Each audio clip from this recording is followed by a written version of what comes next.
Hello friends, जय हिंद to all of you. स्वागत है आप सभी का आपके अपने परिवार एजुकेशन पर। कैसे हैं आप लोग? उम्मीद करता हूँ सभी एकदम स्वस्थ होंगे, मस्त होंगे, अपने अपने घरों में होकर पढ़ रहे होंगे। जैसा कि आप सभी को पता है कि अपना एक टॉपिक चल रहा था अधिगम, और अधिगम के अपन आज एक इम्पोर्टेंट टॉपिक की बात कर रहे हैं, अधिगम सिद्धांत की। अधिगम सिद्धांतों की बेसिक डिटेल अपन ने लास्ट में वीडियो में अपन ने कर ली थी। उसके बाद अपना संडे को ऑफ हो गया था, और अभी आज अधिगम के सिद्धांत की बात करते हैं। और अधिगम के सिद्धांत में पहला सिद्धांत लिया अपन ने थॉर्नडाइक का प्रयास व त्रुटि का सिद्धांत। इससे पहले कुछ दिखाना चाहूँगा। पिछले वीडियो मैंने कहा था कि ये जो टोटल डिजीज़ हैं इनके आपको नाम और आपको कमेंट सेक्शन लिखने हैं। ज़्यादा ने नहीं, केवल 2-3 ने लिखे हैं, बट काफ़ी अच्छा है। उनको तो कम से कम उनको तो एनफोर्समेंट मिलना चाहिए। एक बार फटाफट उनसे कम से कम इनसे ही सीख लीजिएगा। नंबर 1 कमेंट ये देख लीजिए आपके सामने। पहले तो इनका नाम हाईलाइट करते हैं आपके सामने, ये लो, देख लो। और अब देख लो, डिसलेक्सिया पठन विकार होता है, डिसग्रेफिया लेखन विकार होता है, एनोरेक्सिया नर्वोसा कम खाना, बुलिमिया नर्वोसा ज़्यादा खाना, डिसमोर्फिया डिमोर्फिज्म सी है, भ्रांतिया भ्रम, डिसकैलकुलिया गणनाकन, अफेजिया संप्रेषण, डिसअफेजिया मस्तिष्क में चोट लगना, अप्रेक्सिया खुद से मतलब होने वाला शारीरिक विकार, डिस्प्रेसिया तांत्रिक तंत्र विकार, प्रोजेरियम कम आयु में वृद्धावस्था के लक्षण होना, एमनोसिया कम समय में मतलब कम समय तक याद रहना, इनसोमिना रात में नींद न आना, सोमनेबुलिज्म नींद में चलना, सोमनेलोक्विज्म नींद में बोलना, न्यूरोसिस वास्तव में सुख या दुख का अनुभव नहीं होना, और साइकोसिस सुख या दुख की अनुभूति, सुख या दुख की अनुभूति। वापस आपको थोड़ा सा नाम दिखाई दे इनका, ये लीजिए। बिल्कुल इनको अच्छे तरीके से याद हो गई। अब नेक्स्ट इसके बाद अगला नंबर 2, इनका भी थोड़ा सा जूम आउट कर देते हैं, जूम इन कर देते हैं, जूम आउट क्या, ये लीजिए। इन्होंने भी dyslexia, dysgraphia, dysmorphia, dyscalculia, bulimia, anorexia, dysphagia, insomnia, somnambulism, somniloquism, जितने भी इनको याद थे, काफ़ी अच्छी बात है, जितने भी इनको याद थे उतने इन्होंने बता दिए।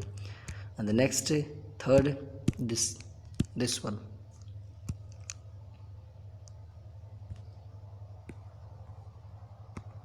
बस इन्हीं 3 ने रेस्पॉन्स दिया। Dyslexia, dysgraphia, bruxism, dysmorphia, dyspraxia, neurosis, साइकोसिस, insomnia, somnambulism, somniloquism, amnesia, progeria, apraxia, dysphagia, aphasia, dyscalculia, anorexia nervosa और बुलिमिया नर्वोसा। उन्होंने टोटल 18 के 18 लिखे। ये जो डिजीज़ थी उनके बारे में किसी ने रेस्पॉन्स दिए हैं। अब चलते हैं आज के टॉपिक पे। आज का टॉपिक क्या है अपना है थॉर्नडाइक का अधिगम सिद्धांत। थॉर्नडाइक का सिद्धांत है आज।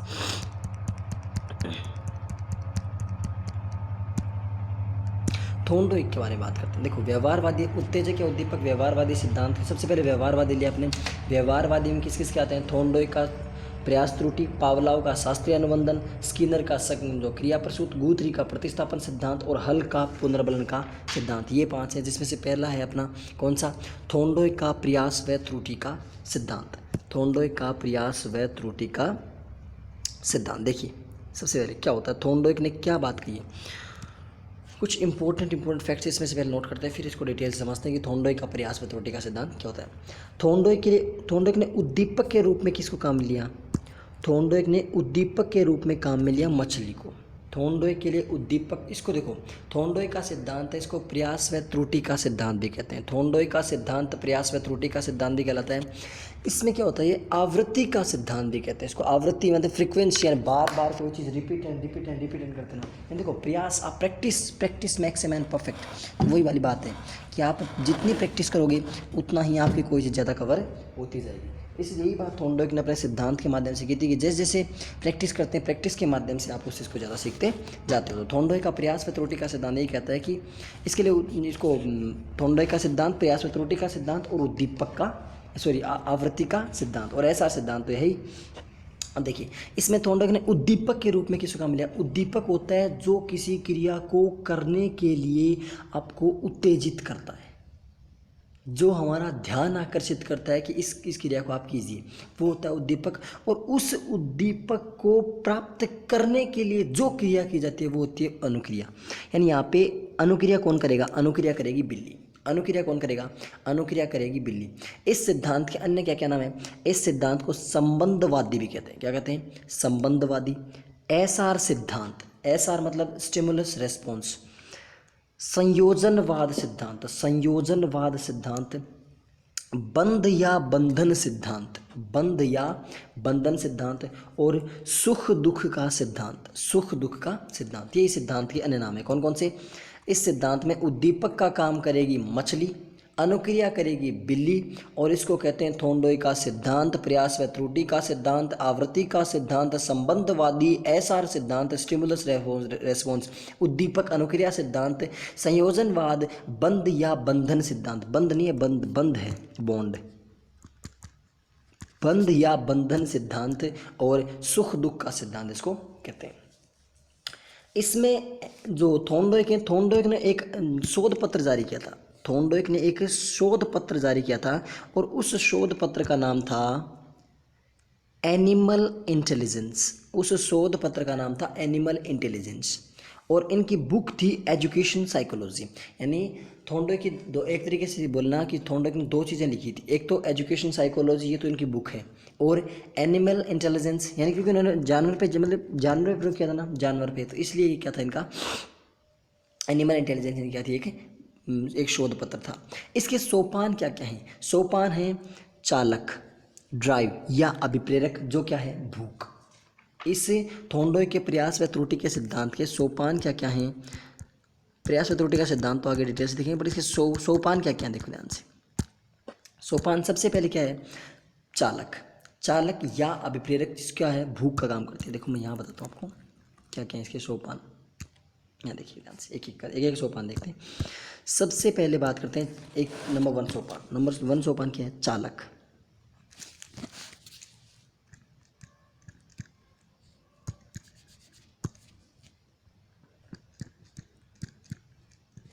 चालक, चालक का काम कौन करता है? चालक जिसको बोलते हैं ड्राइव या अभिप्रेरक, चालक जिसको ड्राइव, DRIVE, ड्राइव या अभिप्रेरक बोलते हैं, इसका काम, ये कौन है? चालक कौन है? भूख, भूख। चालक का काम कौन करती है? भूख। ये इसके क्या हैं? सोपान हैं, स्टेप्स हैं इसके। कौन से? अभिप्रेरणा, जो उद्दीपक, जो प्रयास और त्रुटि का सिद्धांत है ना, इसके स्टेप्स हैं। नंबर 1 सोपान क्या है? चालक, चालक का काम कौन करता है? भूख। नंबर टू लक्ष्य या गोल। लक्ष्य क्या है? लक्ष्य क्या है? उद्दीपक को प्राप्त करना। टारगेट क्या है? उद्दीपक प्राप्ति, उद्दीपक को प्राप्त करना, ऐसा क्या है? टारगेट। और उद्दीपक का काम कौन कर रहा है? उद्दीपक कौन है? मछली। यानी मछली को प्राप्त करना क्या है? उसका गोल या फिर उसका लक्ष्य या फिर उसका टारगेट है। चालक का काम कौन कर रहा है? चालक का काम करे भूख, और गोल, गोल यानी उसका लक्ष्य क्या है? उद्दीपक को प्राप्त करना। नंबर 3 अवरोध। अवरोध, अवरोध मतलब बीच में बाधा का काम कौन कर रहा है? अवरोध, क्योंकि बीच में कोई काम करने के लिए बाधा तो आएंगी, तो अवरोध का काम कौन कर रहा है? अवरोध का काम नॉर्मल लैंग्वेज में बोल रहे हैं तो पिंजरा, और इन्होंने थोंडोइक ने उसका नाम दिया था puzzle box, puzzle box.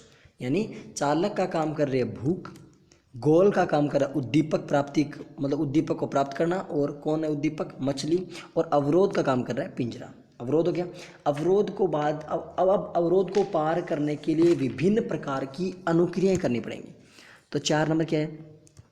4 number है अनियमित अनुक्रियाएं, अनियमित क्रियाएं। इसके बाद 4 नंबर है कि अनियमित क्रियाएं, अनियमित क्रियाएं करनी पड़ेंगी। अनियमित क्रियाएं मतलब रैंडम मूवमेंट्स, रैंडम मूवमेंट्स, यानी जब मतलब बिल्ली क्या करेगी? अलग अलग जगह पे पंजे मारेगी, कभी कहीं, कभी कहीं, कभी कहीं, कभी कहीं, अलग अलग जगह पे। यानी अलग अलग जगह पे बिल्ली पंजे मारेगी तो अलग अलग रैंडम मूवमेंट करेगी बिल्ली, क्या करेगी? Random movement. ओके, तो अलग अलग अनुक्रियाएं करेगी। उसके बाद फिर क्या मिलेगी? बिल्ली को संयोगवश सफलता मिलेगी। संयोगवश नहीं, संयोगवश। बिल्ली को क्या मिलेगी? संयोगवश सफलता मिलेगी। बिल्ली को संयोगवश सफलता मिलेगी, जो मतलब चांस सक्सेस मिलेगी। क्या मिलेगी? चांस वाइज सक्सेस मिलेगी। उसके बाद क्या करेगी बिल्ली? सही अनुक्रिया का चयन कर लेगी कि ये अनुक्रिया मैंने की तो मेरे को ऐसा फल मिला, यानी सही अनुक्रिया का चयन। यानी 6 नंबर पे बिल्ली को क्या मिलेगी? 6 नंबर पे बिल्ली को मिलेगी सही अनुक्रिया का चयन, और लास्ट में बिल्ली क्या कर लेगी? उसकी प्रैक्टिस कर लेगी, यानी उसका दृढ़ीकरण कर लेगी। क्या कर लेगी? उसका दृढ़ीकरण, बार बार उसको रिपीट एंड उसका फिक्स कर लेगी। उस चीज़ को, उस क्रिया को क्या कर लेगी?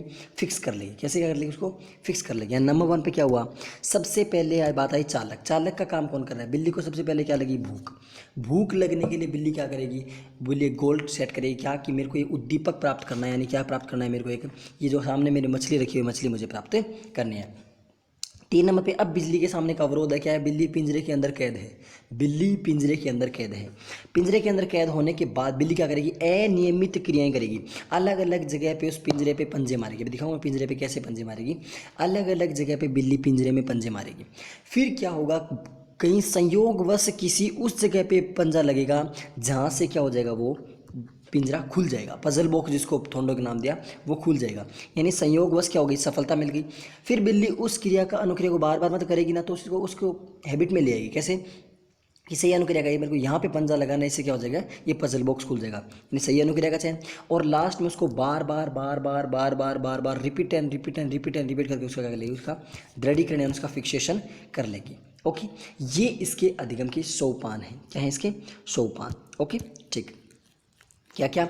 नंबर 1 चालक। चालक के बाद उद्दीपक। उद्दीपक प्राप्त करना। उद्दीपक कौन है? उद्दीपक का मतलब गोल कौन है? गोल है उद्दीपक की प्राप्ति, वो कौन है? मछली। फिर अवरोध कौन है? Puzzle box. अवरोध के लिए क्या करेगी? अनियमित क्रियाएं करेगी। अनियमित क्रियाओं के बाद संयोग व सफलता मिलेगी। संयोग व सफलता के बाद उसकी क्रिया क्या करेगी?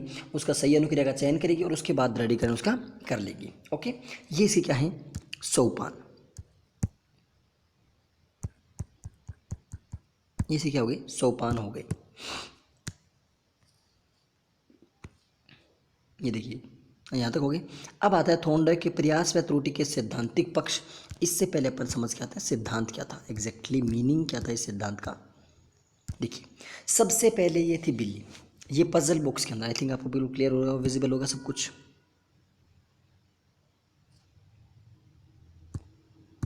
ये बिल्ली इस पजल बॉक्स के अंदर कैद है। ये पूरा जो इसका नाम दिया, इसको थॉर्नडाइक ने नाम दिया था पजल बॉक्स। पजल बॉक्स, ये बिल्ली इस पजल बॉक्स में कैद है। और इस पजल बॉक्स के बाहर यहाँ पर देखो, यहाँ पर नहीं पहुँच पा रही है। यहाँ पे क्या रखा हुआ है? यहाँ पे इसका है उद्दीपक। क्या है इसका? उद्दीपक। और उद्दीपक कौन है? मछली या फिर फिश। ओके, ठीक है, आगे चलते हैं। अब बिल्ली क्या करेगी? इस उद्दीपक को प्राप्त करने के लिए क्या करेगी? अब देखो, इसके लिए बाधा का काम कौन करे? ये पजल बॉक्स बंद है, यानी इससे बाहर बिल्ली नहीं आ सकती। इस पजल बॉक्स से बाहर बिल्ली नहीं आ सकती। तो ये किसका काम कर रहा है? उसके लिए बाधा का या अवरोध का काम कर रहा है। अब क्या करेगी बिल्ली? अलग अलग अनुक्रियाएं करेगी। क्या करेगी बिल्ली? अलग अलग अनुक्रियाएं करेगी। कैसे? कभी इधर पंजे मारेगी, कभी इधर, मतलब देखो ट्राई कर रही है। देखो, कभी यहाँ पे पंजा मारने, कभी यहाँ पे पंजा मारने का, इस चीज़ को खोलने की कोशिश कर रही है, लेकिन नहीं खुला। अलग अलग अनुक्रियाएं करने का। फिर क्या हुआ? फिर बिल्ली ने उस सही जगह पर पंजा मारा। ये देखो, इस पर सही जगह पर यहाँ पे पंजा मारा, और पंजा मारती है ऐसे हट गया और ये खुल गया। देखो, पिछले वाले में लॉक था, इसके लिए कोशिश कर रही थी इसको खोलने के लिए, लेकिन अगले में क्या हुआ? इससे यहाँ से इसको हटा दिया। हटाने के बाद ये पजल बॉक्स खुल गया, और ये क्या हो गया? ये खुल गया। खुलने के बाद क्या हुआ? बिल्ली बाहर है और इसको क्या कर लिया? प्राप्त कर लिया। क्या हो गया? प्राप्त। यानी ये क्या थी? ये थे विभिन्न प्रकार के प्रयास थे। क्या थे? प्रयास या विभिन्न प्रकार की अनियमित क्रियाएं, अनियमित क्रियाएं। और ये क्या मिली उसको? संयोगवश सफलता मिली। संयोगवश क्या मिली उसको? सफलता मिली। और उसने सही अनुक्रिया का चयन कर लिया। क्या कर लिया? सही अनुक्रिया का चयन कर लिया। और फिर उसने क्या किया? बारह के उद्दीपक को प्राप्त कर लिया, और इस क्रिया को बार बार करके क्या कर लिया? दृढ़ीकरण कर लिया। बार बार करके क्या कर लिया? उसका दृढ़ीकरण। पूरी प्रोसेस, पहले number 1 step, number 2 step, number 3 step और नंबर 4 स्टेप। पहले क्या किया? ट्राई, प्रयास किया उद्दीपक को प्राप्त करने के लिए। मतलब सॉरी, पहले उद्दीपक इसको सामने दिखा कि मुझे इस उद्दीपक को प्राप्त करना है। भूख लगी, उद्दीपक को प्राप्त करना चाहा, अनुक्रियाएं की। अनुक्रियाओं में से एक संयोगवश क्रिया लग गई। बहुत सारी, मतलब इसके लिए क्या था? पजल बॉक्स था, सामने बाधा था। बाधा को पार करने के लिए अनुक्रिया की। अनुक्रिया के बाद इसको संयोगवश सफलता मिली। संयोगवश सफलता मिलने के बाद इसने सही चीज़ का यूज़ किया, मतलब सही क्या काम किया कि सही अनुक्रिया का इस्तेमाल किया। और फिर क्या हो गया? इसने इससे उद्दीपक को प्राप्त कर लिया। ये था थॉर्नडाइक का प्रयास व त्रुटि का सिद्धांत की उन्होंने एक्सपेरिमेंट कैसे किया था। और इस क्रिया को एक बार करने से नहीं, पहली बार बिल्ली ने मान लो 20 मिनट लिए इस पजल बॉक्स को खोलने के लिए, अगली बार फिर वापस थोड़ी देर बाद वापस बिल्ली को बंद कर दिया, फिर दोबारा भूख लगी, फिर ऐसे करते करते करते करते कई बहुत बार प्रयोग किए, तब बिल्ली के जाके समझ में आया। फिर बिल्ली को अंदर बंद करते, जैसे ही भूख लगती उसको फिर अनुक्रियाओं की ज़्यादा जरूरत नहीं पड़ती, डायरेक्ट उस पे क्लिक करती और बाहर आती, उस उद्दीपक को प्राप्त किया और वापस अंदर चली जाती। ये फिर उसके प्रयास हो गए, बार बार, पहले प्रयास किया, फिर त्रुटि की, फिर प्रयास किया, फिर त्रुटि, प्रयास और त्रुटि, प्रयास त्रुटि, और लास्ट में जाकर के इस पूरी अनुक्रिया का चयन करने लगे। वापस देखिए इस पूरी प्रोसेस को। नंबर 1 स्टेप,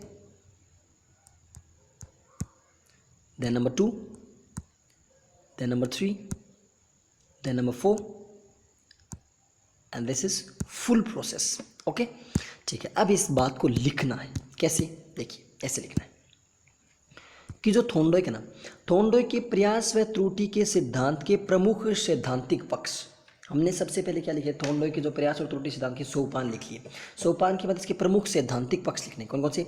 अधिगम में प्रयास व त्रुटि समाहित होता है। बिल्ली को क्या करना था? उद्दीपक प्राप्त करके मतलब अधिगम करना था, तो अधिगम के लिए बिल्ली ने प्रयास और त्रुटि दोनों की, क्या किया? प्रयास किए और त्रुटियां की, ठीक है। अधिगम संबंधों या बंधनों के बनने का परिणाम है, यानी बाद में क्या उसकी बॉन्डिंग बनी। बॉन्डिंग कैसे बनी? कि उसको पता चल गया कि इस जगह पे मुझे क्या करना है, इस जगह पे क्लिक करना है ना, उद्दीपक और अनुक्रिया के मध्य एक बॉन्डिंग बन गई, यानी कि इस पर संबंधों या बंधनों के बनने का परिणाम होता है। तीसरा, अधिगम सूझ युक्त न होकर उत्तरोत्तर होता है, यानी अधिगम में कोई सूझ नहीं आती, अचानक से मतलब दिमाग में नहीं आती, उत्तरोत्तर बार बार प्रैक्टिस की, तब फिर क्लिक हुआ कि अब ये चीज़ यहाँ पे मारने से होता है, यहाँ पे इसके ऊपर पंजा मारेंगे तब ये पजल बॉक्स से खुल जाएगा, यानी सूझ नहीं आई। जब चिंपांजी वाला एक्सपेरिमेंट आएगा ना, उसका मतलब किसका? सुल्तान वाला, तब बात अलग आएगी। तब क्या आएगा? तब उसमें सूझ का सिद्धांत काम करेगा। लेकिन यहाँ पे किसकी बात है कि इसमें सूझ काम नहीं करी, क्या काम करिए? उत्तरोत्तर होता है। थोंडोइक कहते हैं अधिगम सूझ युक्त ना होकर उत्तरोत्तर होता है। ओके, लास्ट, अधिगम संज्ञान पर आधारित न होकर उत्तरोत्तर, यानी इसमें ज्ञान काम नहीं आया, उसने बार बार प्रयास किया, प्रयास किया, प्रयास किया, सही अनुक्रिया की, फिर मतलब प्रयास के लिए उसको संयोगवश उसको मिला, उसको सफलता मिली, फिर उसने बार बार बार बार वही चीज़ अनुक्रिया दोहराई और फिर उसे क्या हो गया? अधिगम। यानी प्रयास व त्रुटि समाहित है, इसमें संबंधों के बनने का परिणाम है, सूझयुक्त होकर न होकर उत्तरोत्तर होता है, यानी सिंपल सी बात है, अधिगम उत्तरोत्तर होता है। ये बात कौन कहना चाहते हैं? थोंडोइक कहना चाहते हैं। ओके, अब थोंडाइक के बारे में 2-4 फैक्ट्स देखते हैं। थोंडोइक कौन थे? थोंडाइक को शिक्षा मनोविज्ञान का जनक कहते हैं। थोंडोइक को शिक्षा मनोविज्ञान का जनक कहते हैं। थोंडोइक को शिक्षा मनोविज्ञान का जनक कहते हैं। प्रथम शिक्षा मनोवैज्ञानिक कौन थे? प्रथम शिक्षा मनोवैज्ञानिक थोंडोइक थे। पशुओं पर प्रयोग करने वाला प्रथम मनोवैज्ञानिक भी कौन थे? थोंडोइक। और पशु मनोविज्ञान का जनक भी कौन है? थोंडोइक। शिक्षा मनोविज्ञान और पशु मनोविज्ञान का जनक कौन? थोंडोइक। और प्रथम शिक्षा मनोवैज्ञानिक और पशुओं पर प्रयोग करने वाला प्रथम मनोवैज्ञानिक भी कौन? थोंडोइक। क्योंकि देखो बिल्ली पे एक्सपेरिमेंट किया था, बिल्ली तरीके पशु होता है तो वही होता है। ओके, अब बात करते हैं उद्दीपक। उद्दीपक की बात है कि इंपॉर्टेंट क्वेश्चन 2016 की रेट में पूछा गया है। क्या होता है उद्दीपक? कार्य करने को प्रेरित करता है। उद्दीपक क्या करता है? किसी काम को करने के लिए प्रेरित करता है, आपको प्रेरणा देता है। इसे मूलतः प्रेरक भी कहते हैं। उद्दीपक को क्या कहते हैं? उद्दीपक को प्रेरक भी कहते हैं। प्रेरक शब्द का सर्वप्रथम प्रयोग प्रवृत्तियों के संबंध में मैकडूगल ने किया था। मैकडूगल को देखो मूल प्रवृत्तियों का जनक माना जाता है ना, तो मैकडूगल ने प्रेरक शब्द का सर्वप्रथम प्रयोग किया था। प्रेरक शब्द का सर्वप्रथम प्रयोग किसके रूप में किया? प्रेरक शब्द का सर्वप्रथम मूल प्रवृत्तियों के संबंध में किसने किया था? मैकडूगल ने किया था। उद्दीपक समझना है। उद्दीपक क्या होता है? उद्दीपक होता है किसी जो कार्य को करने के लिए जो प्रेरित करता है। क्या करता है? बाह्य वातावरण कारक होता है। ये क्या करता है? हमें वातावरण में उपस्थित कोई कारक होता है, वो क्या करता है? हमें अनुक्रिया करने के लिए प्रेरित करता है, और इसलिए इसको बोलते हैं प्रेरक। और प्रेरक शब्द का सर्वप्रथम इस्तेमाल किसने किया? मूल प्रवृत्तियों के लिए मैकडूगल ने किया। उसके बाद अनुक्रिया। उद्दीपक प्राप्ति हेतु प्रयास व कोशिश करना, मिलने की तुम कोशिश करना, वो वाला कि उद्दीपक को प्राप्त करने के लिए जो प्रयास और जो कोशिश की गई है ना, वो क्या होती है? अनुक्रिया। यानी थोंडोइक का मानना है कि एसआर मतलब स्टिमुलस रेस्पॉन्स में हमेशा संबंध बना रहता है, यही संबंध अधिगम है। यानी कि जो उद्दीपक और अनुक्रिया के मध्य बॉन्डिंग बननी चाहिए, ये जो व्यवहारवाद, इसमें देखो बॉन्डिंग बनने का और बॉन्डिंग न बनने का देखो अलग अलग बातें आती है। इसमें क्या करता है, थॉर्नडाइक बोलता है कि आपस में उन्होंने मतलब बॉन्डिंग बननी जरूरी है, अगर बॉन्डिंग नहीं बनेगी तो कोई अधिगम नहीं होगा। अधिगम करना है तो आपको संबंध बनाना पड़ेगा।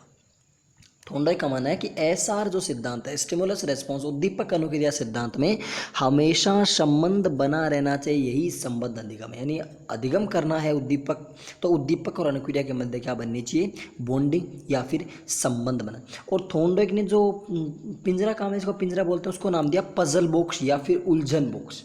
उलझन बॉक्स या फिर पजल बॉक्स उसको नाम दिया। पहले उद्दीपक आया, उद्दीपक को प्राप्त करने के लिए क्या हुई, अनुक्रिया। पहले उद्दीपक आता है और उद्दीपक को प्राप्त करने के लिए जो क्रिया होती है वो क्या होती है, अनुक्रिया होती है। अनुबंधन होते हैं सीखने की सबसे सरल विधि। यदि सीखने की सबसे सरल विधि की बात करते हैं तो वो कौन सी है, अनुबंधन विधि, यानी बॉन्डिंग। जो आपस में बॉन्डिंग होती है ना, उस बॉन्डिंग के माध्यम से ज़्यादा तरीके से सीखा जा सकता है। पहले उद्दीपक आया, उद्दीपक को प्राप्त करने के लिए क्या हुई, अनुक्रिया। और अनुबंधन सीखने की सबसे सरलतम विधि है, सीखने की सबसे सरलतम विधि। जैसे जैसे अभ्यास की मात्रा बढ़ती है, गलतियां कम और अंततः उद्दीपक की प्राप्ति होती है।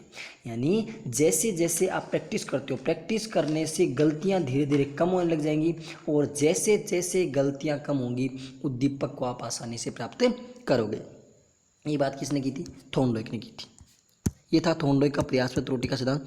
अब देखिए, अब आते हैं अधिगम। थॉर्नडाइक ने उसके बाद क्या किया, प्रयास व त्रुटि का सिद्धांत दिया। उसके बाद थॉर्नडाइक ने अधिगम के लिए, थॉर्नडाइक ने अधिगम के लिए नियम दिए। क्या दिए, नियम। अधिगम के लिए थॉर्नडाइक ने नियम दिए, जिनमें 3 नियम तो क्या थे, मुख्य नियम थे। 3 तो मुख्य नियम थे और 5 क्या थे, 5 गौण नियम थे। 3 क्या थे, मुख्य नियम थे, और 5 क्या थे, 5 थे गौण नियम। कौन से थे 3 मुख्य नियम, ए टी पी। एटीपी क्या होता है, एटीपी देखो सिंपल सा मैं समझाता हूँ। एटीपी ध्यान से देखो, एटीपी वैसे तो अपने जो शरीर होता है ना, शरीर में जो ऊर्जा प्राप्त करने के लिए होता है। एटीपी वैसे तो अपने शरीर में ऊर्जा को प्राप्त करने, जो ऊर्जा होती है ना शरीर में, वो एटीपी के रूप में होती है। लेकिन यहाँ पर एटीपी का मतलब क्या है, यहाँ पर एटीपी का मतलब है जो आपका ए का मतलब अभ्यास, अभ्यास का नियम। ए का मतलब अभ्यास का नियम, टी का मतलब, ए का मतलब अभ्यास का नियम, टी का मतलब आपके तत्परता का नियम। ए अभ्यास का नियम, टी तत्परता, और पी प्रभाव। पी प्रभाव, एटीपी अभ्यास तत्परता। यानी थॉर्नडाइक ने एनर्जी किस में ली, थॉर्नडाइक ने मुख्य ऊर्जा किसके रूप में ले ली, एटीपी के रूप में ले ली। यानी अभ्यास, तत्परता और प्रभाव का नियम। अभ्यास का नियम, तत्परता का नियम और प्रभाव का नियम, ये क्या थे, इसके मुख्य नियम थे थॉर्नडाइक के। ये क्या थे, थॉर्नडाइक के मुख्य नियम थे। थॉर्नडाइक के मुख्य नियम कौन कौन से थे, अभ्यास का नियम, तत्परता का नियम और प्रभाव का नियम। 3 नियम हो गए, ठीक है। ये थॉर्नडाइक के मुख्य नियम थे। एटीपी, ए बोले तो अभ्यास का नियम, टी मतलब तत्परता का नियम, और पी मतलब प्रभाव का नियम, अधिगम के नियम। ये थे थॉर्नडाइक के मुख्य नियम। अब इन तीनों मुख्य नियमों को डिटेल से देखते हैं एक एक कैसे। सबसे पहले बात करते हैं अपन मुख्य नियमों में अभ्यास के। ये देखो, ये लिखा हुआ है यहाँ पे, हाँ जी, ये देखो, अधिगम के मुख्य नियम 3 थे। एटीपी यानी अभ्यास, तत्परता और प्रभाव का नियम। सबसे पहले अभ्यास का नियम, फिर प्रभाव का नियम, फिर तत्परता का नियम। अभ्यास का नियम क्या कहता है, अभ्यास का नियम कहता है कि, अभ्यास के नियम को बोलते हैं परिश्रम का नियम। अभ्यास का नियम या परिश्रम का नियम या दोहराव या पुनरावृत्ति का नियम, इसको अभ्यास का नियम या परिश्रम का नियम, या इसको दोहराव या पुनरावृत्ति का नियम, या इसको दोहराव या पुनरावृत्ति का नियम। इसमें देखो, ये किसके लिए होता है, एक ही कार्य को बार बार करना। जो एक ही काम होता है ना, एक ही कार्य को बार बार सीखना, बार बार करके सीख लेना। कि कोई काम है, उस काम को बार बार repeat and repeat and repeat and repeat करेंगे और उसको सीख लेंगे, वो क्या होगा, अभ्यास। अभ्यास का नियम क्या कहता है कि एक ही काम को बार बार बार बार करना क्या कहलाता है, अभ्यास। ये किसके लिए होता है, ये मंद बुद्धि बालकों के लिए उपयोगी होता है। मंद बुद्धि बालकों के लिए क्या होता है, मंद बुद्धि बालक क्या करते हैं, ये मंद बुद्धि बालक को चीज़ों का जानकारी नहीं होती, मंद बुद्धि बालकों को चीज़ों की इतनी ज़्यादा जानकारी नहीं होती, तो क्या करते हैं वो एक ही चीज़ को बार बार कर करके रिपीट कर क्या करते हैं, सीख लेते हैं, उसको सीख लेते हैं, यानी उनमें बॉन्डिंग बन जाती है। इससे बालक में रटने की प्रवृत्ति पैदा करता है, यानी यह सिद्धांत बालक में रटने की प्रवृत्ति पैदा करता है। क्योंकि देखो बार बार कोई काम करेंगे, बार बार रिपीट करेंगे ना, तो उससे क्या होगी, बालक में रटने की प्रवृत्ति पैदा होगी। कौन सी प्रवृत्ति पैदा होगी, रटने की प्रवृत्ति। यह बालक में कला कौशलों को विकसित करता है, कला कौशल यानी बालक में जो टैलेंट होते हैं टैलेंट को विकसित करता है। यह बालकों में कला कौशल को विकसित करता है। यानी अभ्यास का नियम क्या करता है, मंद बुद्धि बालकों के लिए उपयोगी होता है, यह बालक में रटने की प्रवृत्ति पैदा करता है, यह कला कौशलों को विकसित करता है, इसे एक ही कार्य को बार बार करके सीखना होता है। अब देखो इस नियम को दो भागों में बांटते हैं, एक नंबर उपयोग का नियम, दो नंबर अनुपयोग का नियम। एक नंबर उपयोग का नियम और दो नंबर अनुपयोग का नियम। उपयोग किसी काम को यूज़ करना हो क्या था, उपयोग का नियम, और अनुपयोग मतलब उसका यूज़ न करना। उपयोग का नियम क्या कहता है कि जो कार्य व्यक्ति के जीवन में उपयोगी होता है उन कार्यों को व्यक्ति बार बार करता है तो वह करके सीख जाता है। जो कार्य व्यक्ति के जीवन में यूज़फुल होंगे, यानी जो कार्य व्यक्ति के जीवन में उपयोगी होंगे, उनको व्यक्ति बार बार बार बार करता है और करके उनको सीख जाता है, तो वो क्या कहलाता है, उपयोग का नियम। कैसे कि आपको बचपन में खाना नहीं आता था, लेकिन फिर आपने बार बार खाने की प्रयास किया, खाने का अलग अलग तरीके से खाया ढंग से, तो क्या हो जाएगा, आपको उस चीज़ का अभ्यास हो गया। तो बार बार बोलना नहीं आता था, आपने बार बार बोला, चलना नहीं आता, बार बार चले, लिखना नहीं आता था, बार बार लिखा।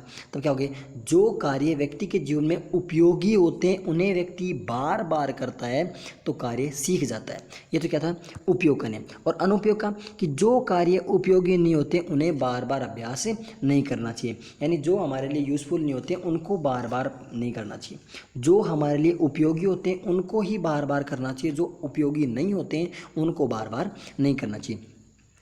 इस उपयोग के नियम में एस आर बॉन्ड मजबूत बने, क्योंकि देखो बार बार एस आर बॉन्ड, देखो एस आर बॉन्ड कब बनेगा, जब उद्दीपक और अनुक्रिया आपस में संबंधित होगी, और उद्दीपक और अनुक्रिया कब होगी, जो क्रिया बार बार होगी। तो क्रिया जब बार बार हो रही है तो इसमें क्या होगा, एस आर बॉन्ड मजबूत बनेगा, और अनुपयोग के नियम में एस आर बॉन्ड क्या बनेगा, कमजोर बनता है। जो एस आर बंद होता है ना वो कमजोर बनता है। उपयोग के नियम में एस आर बंद मजबूत बनेगा, क्योंकि देखो उद्दीपक और अनुक्रिया बार बार होंगी, और बार बार होंगी तो उनके मध्य बॉन्डिंग अच्छी होगी। कोई घर आपके घर बार बार आएगा तो आप उससे ज़्यादा कनेक्ट हो जाओगे, और कोई बहुत साल में एक बार आएगा तो उससे आप कम कनेक्ट होगे।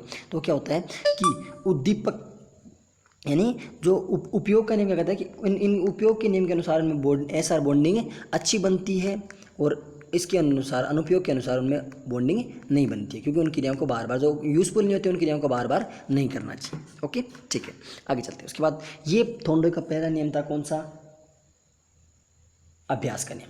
थोंडोई का अभ्यास का नियम कहता है practice makes a man perfect. Next 2 number नियम आता है ए, फिर प्रभाव का नियम। प्रभाव का नियम क्या कहता है, प्रभाव का नियम कहता है कि इसको प्रभाव का नियम या पुरस्कार व दंड का नियम भी कहते हैं। इसको प्रभाव का नियम या इसको पुरस्कार व दंड का नियम भी कहते हैं। यह नियम आदर्श निर्धारण में तथा वीर पूजा करने में सहायता करता है। जो प्रभाव का नियम है वो आपके आदर्श, जो आपके आइडियल होते हैं उनके निर्धारण में, तथा जो वीर पूजा करते हैं उनमें, वीर पूजा के निर्धारण में क्या करता है, सहायता करता है। प्रभाव का क्या, आपके ऊपर किसका प्रभाव ज़्यादा है, कोई महात्मा गांधी से प्रभावित है, कोई सुभाष चंद्र बोस जी से प्रभावित है, कोई भगत सिंह से प्रभावित है, कोई किसी से अलग अलग लोगों से प्रभावित है, अलग अलग व्यक्तित्वों से प्रभावित है। तो क्या हो जाएगा कि प्रभाव का नियम, यह नियम जीवन में आदर्श निर्धारण और वीर पूजा करने में सहायता करता है। इसमें क्या करता है, इसमें व्यक्ति अपने संवेगों पर नियंत्रण स्थापित करता है। प्रभाव, क्योंकि देखो आपको किसी को, महात्मा गांधी को फॉलो करते हो तो उनके अकॉर्डिंग आपको अपने संवेगों को कंट्रोल करना पड़ेगा। कोई भगत सिंह को फॉलो करता है तो उनके अकॉर्डिंग फॉलो करता है। जो जिसके अकॉर्डिंग क्या होता है, आप बनना चाहते हो, जिसको आप आदर्श मानते हो, जिसका आप वीर की पूजा करते हो, उसके अकॉर्डिंग आपको अपने संवेगों को ढालना पड़ेगा। यानी यह नियम एक तो आदर्श निर्धारण और वीर पूजा में सहायता करता है, और दूसरा इसमें व्यक्ति अपने संवेगों पर अपना नियंत्रण स्थापित करता है। इस नियम के भी 2 भाग हैं, एक तो संतोष का नियम और एक असंतोष का नियम। नंबर 1 कौन सा, संतोष का नियम, और नंबर 2 कौन सा, असंतोष का नियम। संतोष क्या होता है, संतोष वैसे तो एक व्यक्तिवाचक क्रिया है, व्यक्तिवाचक संज्ञा है, व्यक्तिवाचक पर्टिकुलर प्रॉपर नाउन है। देखो, जिन कार्यों को करने से व्यक्ति के मान सम्मान, सुख शांति व संतोष की प्राप्ति होती है उन्हें व्यक्ति बार बार करता है। यानी जिस काम को करने से आपको सेटिस्फेक्शन मिलता है, क्या मिलता है, संतुष्टि मिलती है, संतोष मिलता है, मान सम्मान मिलता है, सुख शांति मिलती है, वो क्या होता है, उन कार्यों को व्यक्ति बार बार करता है। प्रभाव क्यों, देखो आपको किसी काम से, मान लो आपने एक तो आपने आग में हाथ दिया, उससे क्या होगा, आपके शरीर को सुख मिलेगा, दुख मिलेगा, दर्द होगा, दुख मिलेगा, तो क्या होगा, आप वो काम बार बार करोगे नहीं, वो काम एक बार कर लिया उसके बाद दोबारा नहीं करेंगे। क्यों, क्योंकि हमें पता चल गया उस चीज़ को क्या हो गया कि इससे दर्द होता है। लेकिन आपके मान लो आपने किसी चीज़ की ऐसे आपके हाथ पे कोई ऐसे सॉफ्ट चीज़ टच की जिससे आपको मतलब रिलैक्स मिला, रिलैक्स फील हुआ, तो आप उस क्रिया को बार बार करोगे। यानी संतोष का नियम क्या कहता है कि जिन कार्यों को करने से व्यक्ति को मान सम्मान, सुख शांति व संतोष की प्राप्ति होती है, इन्हें व्यक्ति बार बार करता है। सिंपल सी बात, सेटिस्फेक्शन मिलेगा तो व्यक्ति बार बार करेगा। ओके। नंबर 2, असंतोष का नियम। असंतोष का नियम क्या कहता है कि जिन कार्यों को करने से व्यक्ति को संतोष नहीं मिलता, सेटिस्फेक्शन नहीं मिलता, जैसे आपने आग में हाथ दिया, संतोष नहीं मिला ना, दर्द हुआ ना, तो वो क्या करता है, वो व्यक्ति उन कार्यों को बार बार नहीं करता। जैसे दुख, दर्द और कष्ट, मान लो आप किसी पत्थर के टकरा के आपको चोट लगी, आप रोने लग गए, तो क्या होगा, आप दोबारा पत्थर से टकराने से पहले सोचोगे, दोबारा पत्थर से, क्योंकि आपको उसी से दर्द हुआ, वो क्या होता है, आप उसको सेटिस्फेक्शन नहीं मिला ना, क्यों नहीं मिला, क्योंकि आपको उसी से नेगेटिव इफेक्ट मिला, तो आपको असंतोष प्राप्त हुआ। संतोष का नियम, प्रभाव के नियम में संतोष का नियम क्या कहता है, संतोष के नियम में कहता है कि आपको जिस कार्य को करने में सुख शांति मिलती है, आपको संतोष प्राप्त होता है, वो कार्य बार बार करना चाहिए, और जिसको करने से असंतोष की प्राप्ति होती है, वो कार्य आपको बार बार नहीं करना चाहिए। एंड द लास्ट मुख्य नियम कौन सा है, तत्परता का नियम। आपको एक्टिव रहना चाहिए, तत्परता का नियम।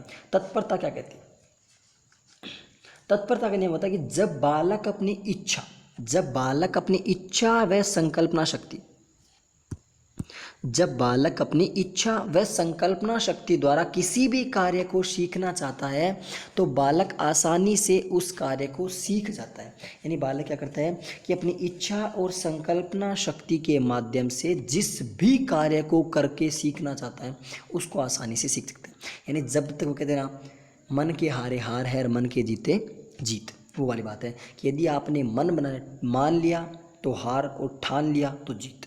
यानी जब बालक अपनी इच्छा व संकल्पना शक्ति द्वारा किसी भी कार्य को सीखना चाहता है, तो बालक आसानी से उस कार्य को सीख सकता है। सीखने में तत्परता थोंडोय के अधिगम के तत्परता की ओर संकेत करती है। यानी सीखने में यदि आपको तत्परता, यदि आप सीखने में तत्पर रहते हो, तो इसका मतलब वो थोंडोय के अधिगम के तत्परता के नियम को शो करती है। किसको शो करती है, थोंडोय के अधिगम में तत्परता के नियम को, किसमें, सीखने में तत्परता। द नेक्स्ट पॉइंट इज, अगला बिंदु उसके बाद आता है कौन सा, ये वाला, इसी में प्रयास और त्रुटि के सिद्धांत में अंतिम बिंदु तत्परता का जो नियम है ना, उसी में लास्ट लाइन आती है कि तत्परता के नियम में आंतरिक या सकारात्मक अभिप्रेरणा को महत्व दिया गया है। यानी कि तत्परता, आप में यदि तत्परता होगी तो उसमें आपकी जो आंतरिक अभिप्रेरणा होगी ना, जो आपके इनर साइड जो इनर मोटिवेशन होगा ना, वो आपके इंपॉर्टेंट रोल निभाएगा। 3 नियम थोंडोय के ATP, अभ्यास का नियम, तत्परता का नियम और प्रभाव का नियम। अभ्यास का नियम क्या कहता है, किसी चीज़ को बार बार प्रैक्टिस करो। अभ्यास का नियम 2 प्रकार का होता है, उपयोग का नियम, अनुपयोग का नियम। जो क्रियाएं हमारे लिए उपयोगी होती हैं उनको बार बार करना चाहिए, और जो उपयोगी नहीं होती है उनको बार बार नहीं करना चाहिए। उसके बाद अभ्यास के बाद तत्परता का नियम क्या कहता है कि जिस क्रिया को बालक अपनी इच्छा से, अपने अंदर की ताकत से करता है, मन से करता है ना, वो उसको आसानी से सीख सकता है। और तत्परता के नियम में सीखने में तत्परता थोंडोय के तत्परता के सिद्धांत से ही कनेक्टेड है। और इसमें क्या करता है, इसमें इनर मोटिवेशन काम करता है। और तीसरा PP मतलब प्रभाव का नियम। प्रभाव का नियम क्या होता है कि जिस चीज़ पे आपका ज़्यादा प्रभाव होता है, आपकी जो आइडियल निर्धारण है, जो आपके आदर्श निर्धारण है, उनका कौन करता है, अब प्रभाव का नियम करता है। प्रभाव का नियम भी 2 प्रकार का होता है, एक तो सेटिस्फेक्शन और डिससेटिस्फेक्शन, संतोष का नियम और असंतोष का नियम। थोंडोय के मुख्य नियम 3 हैं। क्वेश्चन आएगा निम्न में से थोंडोय का मुख्य नियम है, 3 में से 1 देगा और बाकी 3 नहीं देगा, या फिर थोंडोय का मुख्य नियम नहीं है, या फिर थोंडोय का गौण नियम है, या फिर थोंडोय का गौण नियम नहीं है। इन 4 में से एक क्वेश्चन पूछेगा, बात खत्म। ओके, 3 नियम कौन से, ATP, अभ्यास, तत्परता और प्रभाव का नियम। अब थोंडोय के जो सिद्धांत है ना, इस सिद्धांत की शिक्षा में क्या यूज है इसका, थोंडोय के सिद्धांत का। थोड़ा सा यहाँ पे देख लें, थोड़ा सा बाद में देखेंगे, इसके थोंडोय के गुण नियम के बाद देखेंगे। देखो, मंदबुद्धि बालकों को पढ़ाने में सहायक होता है। तो शैक्षिक निहितार्थ है, शिक्षा में इस सिद्धांत का यूज़ क्या है कि मंदबुद्धि बालकों को पढ़ाने में सहायक होता है। मंदबुद्धि बालकों के लिए कैसे कि उनको बार बार रिपीट करवाई जाती है कोई चीज़ें, और रिपीटेशन के माध्यम से वो आसानी से उसको सीख लेते हैं। मंदबुद्धि बालकों के लिए उपयोगी होती है। नेक्स्ट, धैर्य, सक्रियता, सतत परिश्रम के गुणों को विकसित करने में सहायक होता है। धैर्य कैसे कि आप बार बार प्रयास करोगे तो आपको धैर्य रखना पड़ेगा, कभी ना कभी तो सफलता मिलेगी। सक्रियता, आपको एक्टिव रहना पड़ेगा, पता नहीं कब सफलता मिल जाए। और सतत परिश्रम, आप बार बार अनुक्रियाएं करते रहोगे। धैर्य, सक्रियता और सतत परिश्रम के गुणों को विकसित करने में कौन सा नियम सहायक होता है? थोंडोय का नियम। थोंडोय कौन सा? प्रयास व त्रुटि का सिद्धांत। नेक्स्ट, गलती से प्राप्त अनुभव या अनुभव का अन्य परिस्थिति में लाभ उठाने में, यानी आपने पहली बार कोई गलती की, उस गलती को अगली अनुक्रिया में आप नहीं दोहराओगे। क्यों? क्योंकि आपको पता चल गया कि यहाँ पे तो गलत कर रहा हूँ, यहाँ पे तो मैंने बिल्ली को पता चल गया कि यहाँ पे पंजा मारा, यहाँ पे नहीं खुला, मतलब यहाँ पे तो नहीं खुलेगा, इस जगह को छोड़ो। ऐसे करते करते उसने पिंजरे के सारे जो पजल बॉक्स है उसके सारे पॉइंट छोड़ दिए, लेकिन लास्ट में आके उसका पंजा कहाँ लगा? उस जगह पर लगा जहाँ से वो पजल बॉक्स खुल गया। उसने देखो, बिल्ली ने पजल बॉक्स के हर एक कोने में, बिल्ली ने क्या किया, जो पजल बॉक्स था ना, उस पजल बॉक्स के हर एक कोने, मान लो उसने पहले यहाँ पंजा मारा, फिर यहाँ मारा, फिर यहाँ मारा, फिर यहाँ मारा, ऐसे करते करते इसके हर एक बॉक्स में, लेकिन मान लो इसका की पॉइंट यहाँ था, ठीक है। तो लास्ट में आकर इसने पूरे पिंजरे में इसने अलग अलग अनुक्रियाएं की, लेकिन लास्ट में आकर के बिल्ली ने यहाँ पर जैसे ही पंजा मारा तो क्या हो गया? तो आपको क्या होना चाहिए कि ऐसी एक अनुक्रिया होगी लास्ट में, जिसके माध्यम से आप उसको क्या कर सकते हो? प्राप्त कर सकते हो। किसको? गलती से प्राप्त अनुभवों को आप अन्य परिस्थितियों में यूज कर सकते हो। गलती से प्राप्त अनुभवों को आप अन्य परिस्थितियों में लाभ उठाने में, महत्व में ले सकते हो। नेक्स्ट है गंभीर चिंतन वाले विषय। गंभीर चिंतन वाले विषय भी इसी के अंतर्गत आते हैं। कौन से विषय? गंभीर चिंतन वाले विषय।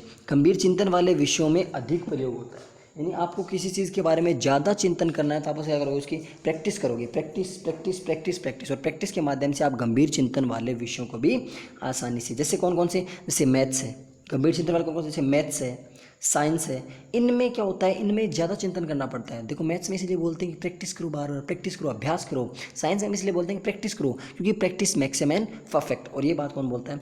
थोंडोय बोलता है। थोंडोय के प्रयास व त्रुटि के सिद्धांत शैक्षिक निहितार्थ समझ में आई, तो तुम सबको आगे चलते हैं। कौन सा? थोंडोय के गुण नियम। अब थोंडोय ने 5 गुण नियम दिए, 3 मुख्य नियम दिए थे, 5 गुण नियम दिए थे। 3 मुख्य नियम याद रख लो, 5 गुण ऑटोमेटिक याद हो जाएंगे। 3 मुख्य कौन से? ATP, अभ्यास, तत्परता और प्रभाव का नियम। नेक्स्ट, थोंडोय के गुण नियम कितने थे? 5 गुण नियम कौन कौन से? सबसे पहला है बहु अनुक्रिया का नियम। बहु अनुक्रियाएं, कौन सी अनुक्रियाएं? बहुत सारी अनुक्रियाएं। सोच के देखना, बहु अनुक्रियाएं, उसने मतलब बिल्ली ने बहुत सारी अनुक्रियाएं की होगी ना, यानी अनेक प्रयत्न करना, try and try and try. Okay,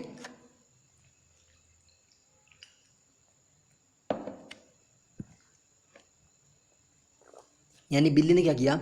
बिल्ली ने बहुत सारी अनुक्रियाएं की, और थोंडोय का प्रयत्न व भूल के द्वारा सीखने का सिद्धांत इसी नियम पर आधारित है। कौन सा? बहु अनुक्रियाओं के, यानी थोंडोय के जो सीखने का जो प्रयास और त्रुटि वाला सिद्धांत है, वो क्या करेगा? बिल्ली बहुत सारी अनुक्रियाएं करेगी, और अनुक्रियाओं के माध्यम से क्या करेगी बिल्ली? अनुक्रियाओं के माध्यम से बिल्ली सीखेगी। अनुक्रियाओं के माध्यम से क्या करेगी? बिल्ली सीखेगी। तो ये क्या है? बहु अनुक्रियाओं का नियम है। कौन सा अनुक्रियाओं का नियम है? बहु अनुक्रियाओं का नियम है थोंडोय का। ओके, थोंडोय के 3 मुख्य नियम, ATP, अभ्यास, तत्परता, और तीसरा प्रभाव का नियम, जबकि 5 गुण नियम, जिसमें पहला कौन सा है? बहु अनुक्रियाओं का नियम। पहला नियम कौन सा है? बहु अनुक्रियाओं का नियम, यानी बार बार क्या करोगे आप? उसको किसी काम को करने के लिए बार बार आप बहुत सारी उसके लिए अनुक्रियाओं करोगे। उसके बाद नेक्स्ट आता है अगला 2 नंबर, मानसिक स्थिति, मतलब जो मानसिक स्थिति या मनोवृत्ति का नियम। मानसिक स्थिति या मनोवृत्ति का नियम, ये क्या बोलता है? मानसिक रूप से तैयार होने पर सीखना होता है ना। आपको सीखने के लिए सबसे पहले आपको मेंटल प्रिपेयर रहना पड़ेगा, मेंटली प्रिपेयर रहना पड़ेगा। यदि आप मानसिक रूप से तैयार नहीं हो ना, तो आप नहीं सीख सकते। तो सबसे पहले आपको सीखने के लिए मानसिक रूप से तैयार रहना पड़ेगा। जब तक आप मानसिक रूप से तैयार नहीं होगे, तब तक आप अधिगम नहीं कर सकते। उसके बाद नंबर थर्ड, आंशिक अनुक्रिया का नियम। आंशिक क्रिया का नियम, आंशिक क्रिया का नियम कैसे कि किसी विषय वस्तु का आकार बड़ा व प्रकृति कठिन होती है ना, तो उसे छोटे छोटे भागों में बांट लेते हैं। किसी विषय वस्तु का यदि आकार बड़ा होता है या फिर उसकी प्रकृति कठिन होती है, अब जैसे अधिगम पूरी यूनिट है, अधिगम पूरी यूनिट काफ़ी बड़ी है, काफ़ी बड़ा मतलब काफ़ी बड़ी यूनिट है ना, और इसमें क्या होगा कि इसमें इसकी प्रकृति भी थोड़ी सी कठिन है कि अभी इसमें मतलब एक साथ पूरा नहीं समझ सकते, तो इसमें क्या कर लिया अपने छोटे छोटे छोटे छोटे पार्ट से बांट लिया। कैसे कि एक नंबर में अधिगम के बारे में देख लिया, फिर अधिगम के जो रॉबर्ट गेने का देख लिया, फिर ऐसे आज प्रयास और त्रुटि का देख लिया, कल पावलाव का देखेंगे। वो क्या होता है, वही होता है कि अधिगम किसी विषय वस्तु का क्या होता है, किसी विषय वस्तु का यदि आकार बड़ा होता है या फिर उसकी प्रकृति कठिन होती है, तो उसे छोटे छोटे क्रिया, छोटे छोटे खंडों में बांट लेते हैं। ऐसे इसको क्या बोलते हैं, आंशिक क्रिया का नियम। क्या बोलते हैं इसको, आंशिक क्रिया का नियम। और यह अंश से पूर्ण की ओर शिक्षण सूत्र पर चलती है, यानी यह अंश से पूर्ण की ओर का शिक्षण सूत्र पर चलता है। अंश से पूर्ण की ओर का शिक्षण सूत्र होता है इसमें, यानी आप में क्या करेगी, ये क्या करेगी, आपका जो मतलब अंश होता है छोटे से लेकर के बड़े के लिए अंश से पूर्ण, या फिर इसमें विश्लेषण विधि इसी नियम पर काम करती है। विश्लेषण विधि क्या होती है, विश्लेषण विधि संश्लेषण होता है टूटी हुई चीज़ों को जोड़ना, और विश्लेषण होता है जुड़ी हुई चीज़ों को तोड़ना। संश्लेषण होता है छोटी छोटी चीज़ों को आपस में जोड़ करके एक चीज़ बनाना, वो होता है संश्लेषण।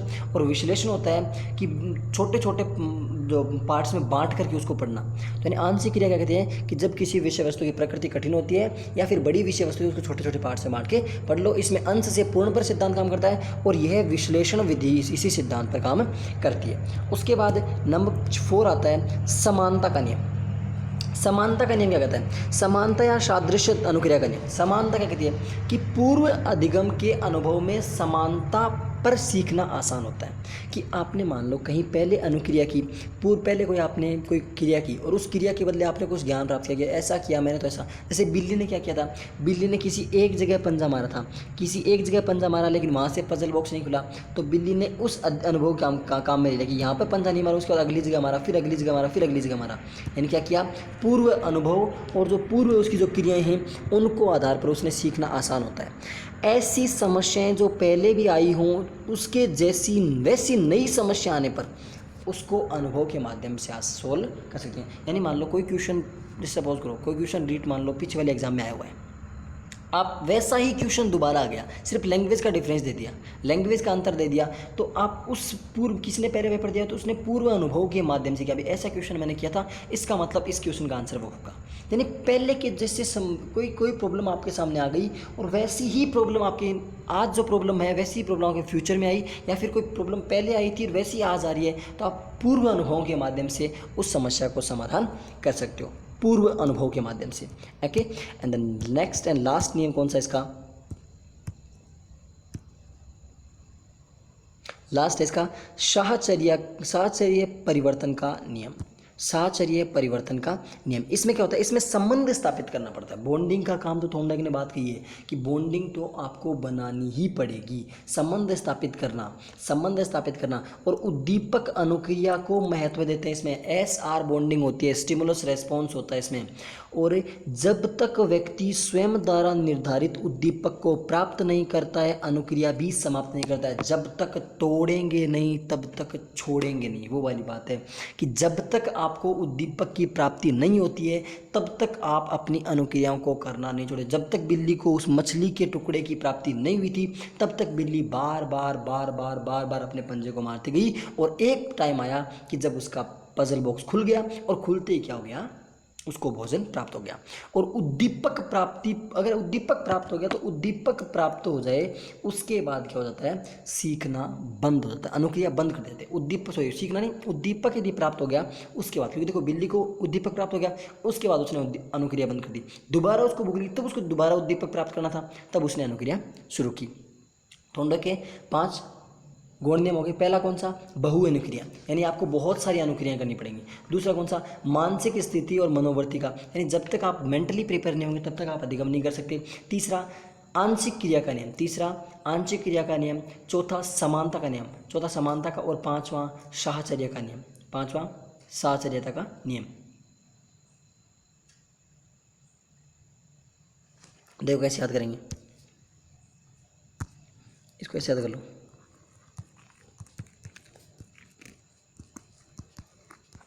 बदमाश, ऐसे बोलते हैं ना बदमाश, यानी थोंडोई क्या था, बदमाश था, थोंडोई एक बदमाश। बहु अनुक्रिया, बहु अनुक्रिया, बहु अनुक्रिया का नियम, फिर मानसिक अनुक्रिया का नियम, मानसिक स्थिति का नियम, फिर आंशिक अनुक्रिया का नियम, फिर साहचर्यता का मतलब समानता का नियम, और फिर साहचर्यता का। बदमाश यानी बदमाश मतलब बहु अनुक्रिया, बहु अनुक्रिया। फिर देखो ये डी तो मतलब ऐसे बीच में थोन डाइक डाइक के लिए, और एम का मतलब मानसिक तत्परता, ए का मतलब आंशिक अनुक्रिया, एस का मतलब समानता, और एस का मतलब साहचर्यता। बदमाश थोंडोई के तो क्या था, एटीपी में तो क्या लेता था, एनर्जी, मुख्य रूप से एनर्जी किस में लेता था, एटीपी, अभ्यास, तत्परता और प्रभाव का नियम। और थोंडोई क्या था, बदमाश था, मतलब बहु अनुक्रिया, मानसिक तत्परता, आंशिक क्रिया, समानता का नियम और साहचर्य परिवर्तन का नियम, साहचर्य परिवर्तन का नियम। ये थोंडोई के पांच गौण नियम और 3 मुख्य नियम थे, वो हो गए कंप्लीट। अब अंतिम आता है थोंडोइक का सिद्धांत, थोंडोई के सिद्धांत का सीखने में महत्व है, थोंडोई के सिद्धांत का शिक्षा में महत्व है। थोंडोई के सिद्धांत का शिक्षा में महत्व क्या, बालक में धैर्य और परिश्रम की भावना पैदा करता है, बिल्कुल सही बात है। बालक में धैर्य कैसे कि बार बार उसके लिए वो कर रहा है, उसके बावजूद भी अपना संयम, अपना धैर्य नहीं खो रहा, वो काम कौन करता है, ये काम थोंडोई का प्रयास और त्रुटि वाला सिद्धांत करता है। थोंडोई का सिद्धांत क्या करता है, बार बार उसको प्रैक्टिस के लिए बोलता है। फिर बालक में सकारात्मक सोच व आशावादी दृष्टिकोण की, सकारात्मक सोच कैसे कि अब इस बार सफलता नहीं मिली, हो सकता है अगले पंजे में सफलता मिल जाए, हो सकता है अगले में मिल जाए, हो सकता है अगले में मिल जाए, यानी उसमें आशावादी सोच दृष्टिकोण पैदा करता है। बालक में विभिन्न प्रकार के कला कौशल व कुशलता विकसित करता है, विभिन्न प्रकार के बालक में टैलेंट विकसित करता है, कौन सी, यही थोंडोई का नियम। फिर मंद बुद्धि व धीमी गति से सीखने वाले बालकों के लिए क्या होता है, ये उपयोगी होता है। मंद बुद्धि और धीमी गति से सीखने वाले बालकों के लिए क्या होता है, उपयोगी।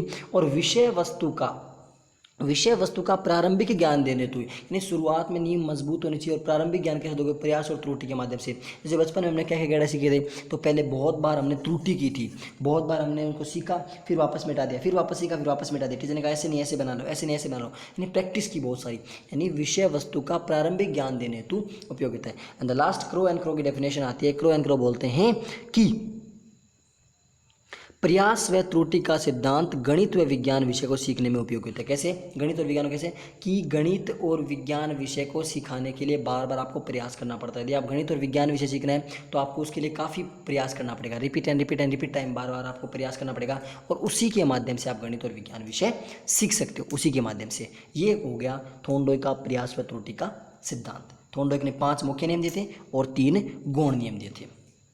थोंडोई का नियम हो गया कंप्लीट। नेक्स्ट अगला आता है पावलोव का अधिगम का शास्त्रीय अनुबंधन का सिद्धांत। और आपको पावलोव कुत्ता दिखा दूँ, ये रहा पावलोव कुत्ता, इसको देखेंगे अपन नेक्स्ट क्लास में। ओके, ये था थोंडोई का अधिगम का सिद्धांत कंप्लीट। यानी थोंडोई का प्रयास और त्रुटि का दिया था। थोंडोई ने 3 मुख्य नियम दिए थे, ATP अभ्यास, तत्परता और प्रभाव का नियम, और 5 गौण नियम दिए थे। बदमाश BA बहु अनुक्रिया, M का मतलब मानसिक तत्परता, A का मतलब आंशिक अनुक्रिया, S का मतलब समानता और S का मतलब साहचर्य वाला, ये 5 इसने। और उद्दीपक और अनुक्रियाओं के बीच में बात किसने की थी, थोंडोई ने, यानी संबंधवाद। थोंडोई किसकी बात करता है, संबंध की। जब तक संबंध नहीं बनेगा तब तक अधिगम नहीं होगा। ये आपका थोंडोई का नियम कंप्लीट। थोंडोई कंप्लीट। नेक्स्ट बचेगा पावलोव। इंपॉर्टेंट नियम है थोंडोई का, जिन नियमों को इंपॉर्टेंट बोलता हूँ वो नियम रख लेना, बाकी तो नॉर्मल समझने के होते हैं, लेकिन जिनको इंपॉर्टेंट है वो काफ़ी इंपॉर्टेंट है। ओके, ये आपका आज का हो गया सेशन कंप्लीट। अब आपको 2 लाइनें सुनाता हूँ, ध्यान दे लीजिएगा। किसके बारे में, वो आप खुद समझ जाओगे किसके बारे में। किसी कवि ने कहा था, तो उसी की 2 लाइनें, चंद लाइनें कुछ मैं आपके सामने सुनाना चाहूँगा। देखो कौन कौन सी। कि मुझे मोहब्बत है अपने हाथों की लकीरों से, कि मुझे मोहब्बत है अपने हाथों की लकीरों से, न जाने पापा ने कौन सी उंगली पकड़कर चलना सिखाया था। मुझे मोहब्बत है अपने हाथों की लकीरों से, न जाने पापा ने कौन सी उंगली पकड़कर चलना सिखाया था। नसीब वाले हैं जिनके सर पर पिता का हाथ है, नसीब वाले होते हैं जिनके सर पर पिता का हाथ है। जिद पूरी हो जाती है अगर पिता का साथ होता है। नसीब वाले हैं जिनके सर पर पिता का हाथ होता है और जिद पूरी हो जाती है अगर पिता का साथ होता है। दुनिया की भीड़ में सबसे करीब जो है, दुनिया की भीड़ में सबसे करीब जो है, मेरे पापा, मेरे खुदा, मेरे तकदीर है। मेरे पापा, मेरे खुदा, मेरी तकदीर है। ओके, इसी के साथ विदा लेते हैं आज के सेशन के लिए। यदि आपको वीडियो पसंद है तो आपको वीडियो लाइक करना है, शेयर करना और कमेंट करके जरूर बताना कि अगला सेशन कैसा लगा। और ये अपना टेलीग्राम ग्रुप है रेट विद रेना, इसका अवश्य ज्वाइन कर लीजिए। मिलते हैं अगले सेशन में, तब तक के लिए bye bye, take care, thank you for watching.